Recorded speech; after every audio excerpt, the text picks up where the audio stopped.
When Eric Sutton, my charming CEO husband, found out I handed a $1 million project to his assistant Vivian Cheney, he figured his 3 months of radio silence had finally broken me. Suddenly he's all, let's go to Iceland for our honeymoon. Vivian heard and threw a fit, threatened to quit. Classic. Eric, who treated her like royalty, freaked out. After 3 days of begging, he bailed on the trip, said it was for work, then handed her my ticket. Later, he shrugged it off. Romance is petty. Work comes first. You're my wife. You get it, right? Right. I just stared at Vivian's new post. A couple selfie, cheek to cheek, hands shaped like a heart.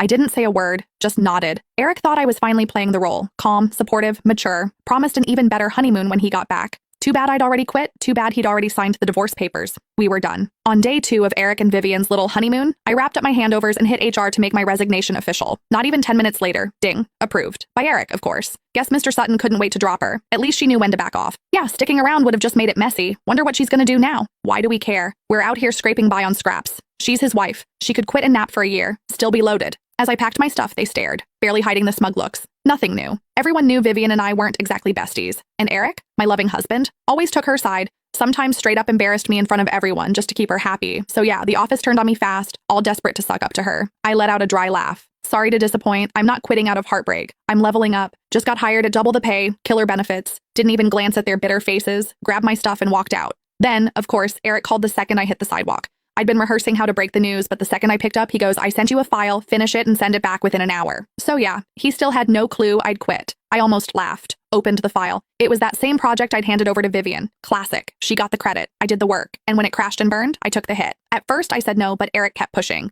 When I didn't cave, he hit me with his favorite move, silence. Days of it. Even before we got married, my parents drilled it in. Relationships need compromise. I didn't want us to fall apart, so I gave in. Over and over. Thought maybe someday he'd get it. See everything I'd done for him. But this time, just to boost Vivian, he picked a fight and iced me out for 3 whole months. Even when I was in the hospital with a 104 fever, he wouldn't glance my way. All he cared about was ripping that $1 million project I spent a month landing right out of my hands. That's when I finally checked out for real. I'm not at the office, I said, cool as ever. Not at the office? Eric's voice dropped 10 degrees.